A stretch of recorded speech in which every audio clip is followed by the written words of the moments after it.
जब भी हम किसी चीज़ की शुरुआत को जानना चाहते हैं, तो हम उसके कारण की तरफ जाते हैं। लेकिन अगर हम हर चीज़ के कारण को तलाशते जाएँ, तो वो एक अनंत श्रृंखला बन जाती है। जैसे यूनिवर्स को किसने बनाया?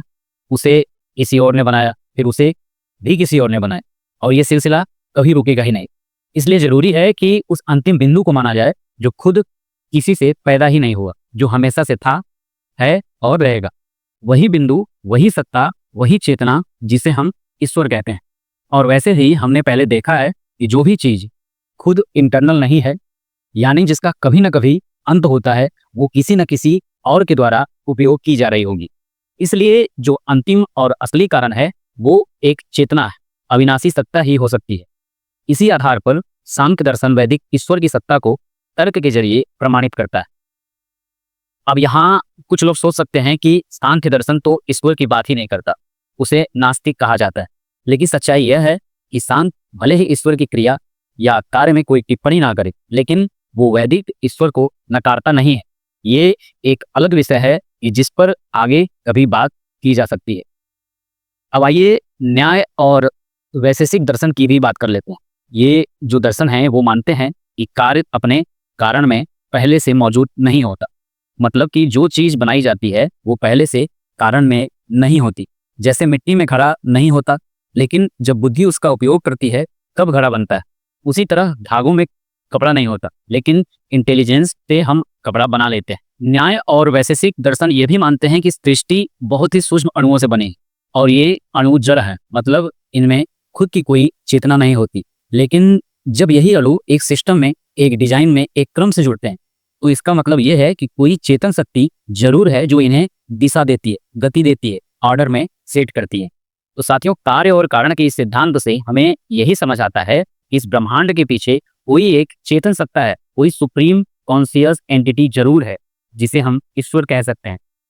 अब जरा सोचिए कि क्या ये सब तर्क ही काफी है ईश्वर को मानने के लिए? हमारे वैदिक ऋषियों ने तर्कों के अलावा और भी कई सारे प्रमाण दिए हैं, जिनसे ईश्वर की सत्ता को समझा और महसूस किया जा सकता है। सबसे पहला प्रमाण है आप्त वचन, यानी वेद। ऋषि मुनि वेदों को उस परम सत्य की वाणी मानते थे जो किसी इंसान की रचना नहीं है। वेदों में वो ज्ञान है जो वो मनुष्य की सोच से जो परे हैं।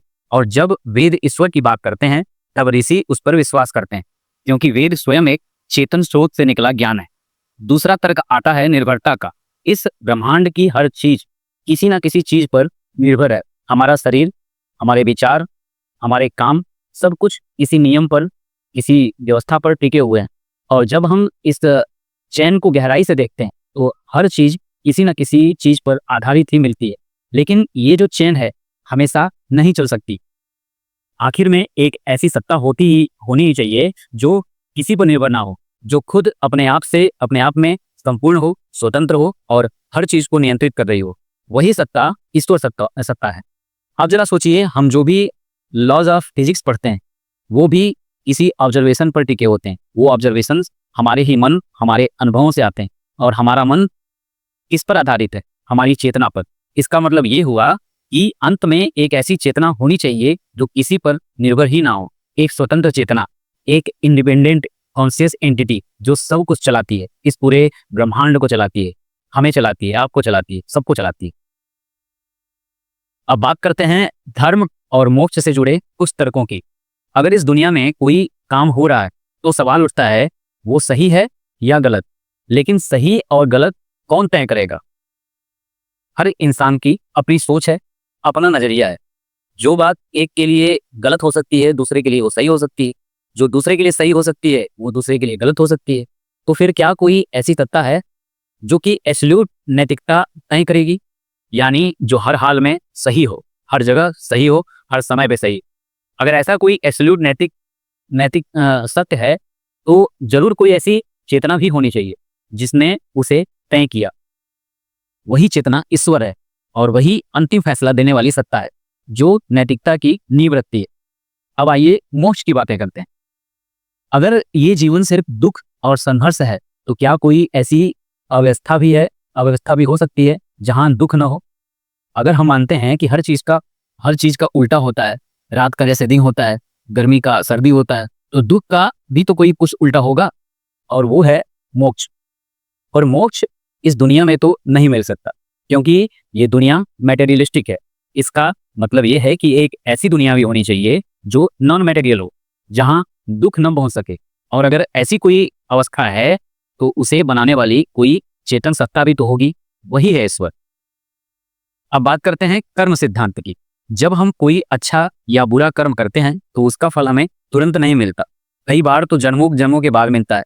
तो वो कौन है जो उस कर्म के फल की व्यवस्था संभालता है? कौन है जो तय करता है कि कब, किस रूप में, किस परिस्थिति में उस बुरे काम का फल इंसान की जिंदगी में आएगा, उसे भोगना पड़ेगा? इसी को कहते हैं ईश्वर। उस अदृश्य व्यवस्था के पीछे कोई ना कोई सुप्रीम एंटिटी जरूर होगी जो न्याय कर रही है, जो संतुलन बना रही है, वही है ईश्वर। तो साथियों, अब तक हमने देखा कि कैसे कारण, कार्य, न्याय, वैशेषिक, धर्म, मोक्ष और कर्म के आधार पर वैदिक दर्शन में ईश्वर की उपस्थिति को सिद्ध किया जाता है। लेकिन ये सारे तर्क तब ज्यादा प्रभावित होते हैं जब हम वेदों को आप्तवचन यानी प्रमाण मानते हैं। वेदों को वैदिक ऋषि मुनियों ने सीधे ईश्वर की आवाज माना है। वेद जो बताते हैं वे हमारी आत्मा, सृष्टि और ईश्वर के बीच के संबंध को समझाते हैं। इसलिए जब हम वेदों को प्रमाण मानते हैं तो ये तर्क अपने आप मजबूत हो जाते हैं। वैदिक ज्ञान में तो ये भी बताया गया है कि हमारे आसपास की सारी वस्तुएं किसी न किसी चीज पर निर्भर है, एक चीज दूसरे पर निर्भर है और वो किसी तीसरे पे, और इसी तरह क्रम आगे बढ़ता चला जाता है। लेकिन आखिर में हमें एक ऐसी स्वतंत्र और स्वतंत्रता से पूर्ण एंटिटी मिलती है जो किसी पर निर्भर ही नहीं होती। इसलिए अंत में हम पाते हैं कि इस ब्रह्मांड का जो सबसे ऊंचा और अंतिम स्रोत है वह है स्वयंभू, आत्मनिर्भर और शाश्वत। यही वैदिक दर्शन का ईश्वर है। यह एक ऐसी सत्ता है जो सबका आधार है, सबका कारण है और सबके लिए नियमित नियम निर्धारित करती है। और यही वजह है कि वैदिक ऋषि मुनि हमेशा इस परम सत्ता की ओर इशारा करते रहते हैं। अब बात करते हैं धर्म और नैतिकता से जुड़े उस तर्कों की। जीवन में जब हम कोई काम करते हैं तो उसका सही या गलत होना कौन तय करता है? ये सवाल बहुत महत्वपूर्ण है, क्योंकि अलग अलग लोगों के नजरिए से एक ही काम सही या गलत हो सकता है। लेकिन क्या कोई ऐसी परम नैतिकता हो सकती है जो कि हर परिस्थिति में सही हो? और अगर ऐसी कोई परम नैतिकता है तो उसे किसने तय किया? यही सोच हमें एक ऐसी सर्वोच्च सत्ता की ओर ले जाती है जो नैतिकता का आधार हो।